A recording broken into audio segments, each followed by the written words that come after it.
در جایی دور از هیاهوی شهرهای شلوغ، در دل کوههای سرسخت و خاموش، جایی وجود دارد که زمان در آن آرامتر از هر جای دیگر می‌گذرد.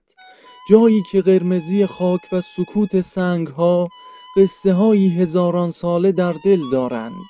اینجا ابیانه است، یکی از شگفت‌انگیزترین روستاهای ایران، گم شده در مه تاریخ اما زنده تر از همیشه. این روستای افسونگر در دامنه‌های شمال غربی کوه کرکس از توابع شهرستان نطنز در استان اصفهان قرار گرفته است. ارتفاع آن از سطح دریا چیزی در حدود 2200 متر می باشد.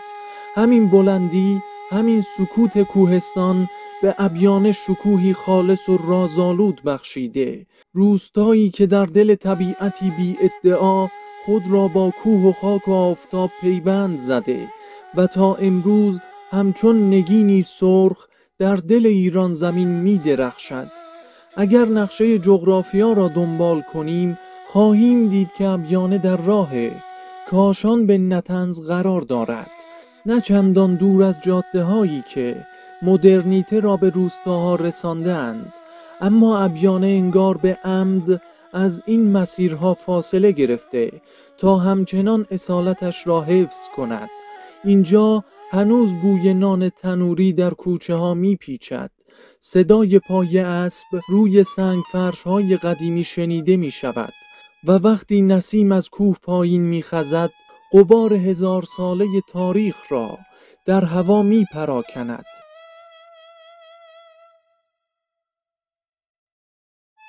ابیانه یکی از قدیمی ترین سکونتگاه های انسانی در ایران است. تاریخ این روستا به بیش از 2500 سال پیش باز می گردد. سنگ نوشته ها، معابد، قلعه ها و خانه های خشتیش همگی گواهی بر قدمت و دوام این تمدن کوچک دارد. برخی از محققان معتقدند که در دوران ساسانیان ابیانه پایگاهی مذهبی برای زرتشتیان بود و بعدها در دوران اسلامی به شکلی منحصر به فرد آیین‌ها و سنت‌های بومی خود را در کنار دین جدید حفظ کرد. اما چیزی که ابیانه را متمایز می‌کند فقط تاریخ کهنش نیست، بلکه شیوه زندگی است که همچنان در آن جاری است. خانه‌هایی با دیوارهای سرخ رنگ ساخته شده از خاک رس آهن‌دار منطقه در سراشیبی کوه با نظمی حیرت انگیز چیده شدند. خانه ها به گونه‌ای بنا شدند که سقف یک خانه حیات خانه‌ای دیگر است. انگار معماری روستا تبلوری از همزیستی و درک جمعی مردم آن با طبیعت سخت پیرامو نشان دارد. رنگ سرخ خانه ها نه تنها چشم نواز است، بلکه کاربردی هم دارد.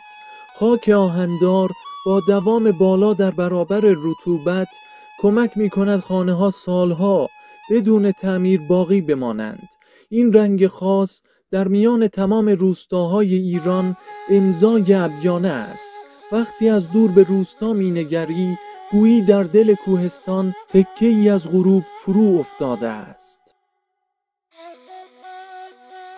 کوچه های باریک و مارپیچ سنگ فرش شده با سنگ های بومی شما را به سفری در زمان میبرد. اینجا هیچ دو خانه‌ای شبیه هم نیستند، اما در عین حال همه با هم نوا هستند. درها چوبی اند با نقش‌هایی از نمادهای خورشید، ماه و حیوانات مقدس. اینجا بیشتر درها در کوبه دارند، یکی مخصوص مردان و یکی مخصوص زنان با صداهای متفاوت. این جزئیات کوچک رازهای بزرگی را در دل دارند، رازهایی درباره باورها، آداب و دقت مردم در مراعات احترام و حریم شخصی. مردم ابیانه به زبان خاصی صحبت می کنند، گویشی از زبان پهلوی اشکانی که به ندرت در دیگر نقاط ایران شنیده می شود. این زبان نه تنها وسیله ارتباط بلکه میراثی زنده از روزگاران کهن است. کودکان در ابیانه از همان آغاز با واژه‌هایی آشنا می‌شوند که ریشه در هزاران سال پیش دارند. شاید برای همین است که وقتی یک پیرمرد ابیانه‌ای از خاطراتش می‌گوید، انگار صدایی از دل تاریخ شنیده می‌شود. ابیانه در فصول مختلف سال چهره‌های گوناگونی به خود می‌گیرد.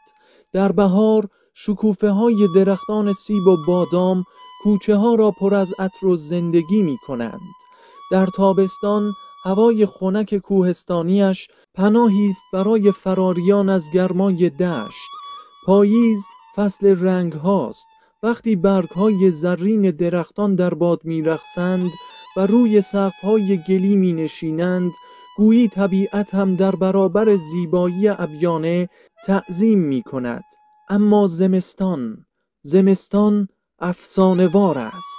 با برفی که آرام بر دوش خانه‌های قرمز می‌نشیند، ابیانه چون قصه‌ای از دل یک کتاب کهن جان می‌گیرد. آیا شما تا به حال سفری به ابیانه داشته اید یا اطلاعاتی درباره آن دارید که ما در این ویدیو بهش اشاره نکردیم؟ حتما برایمان بنویسید.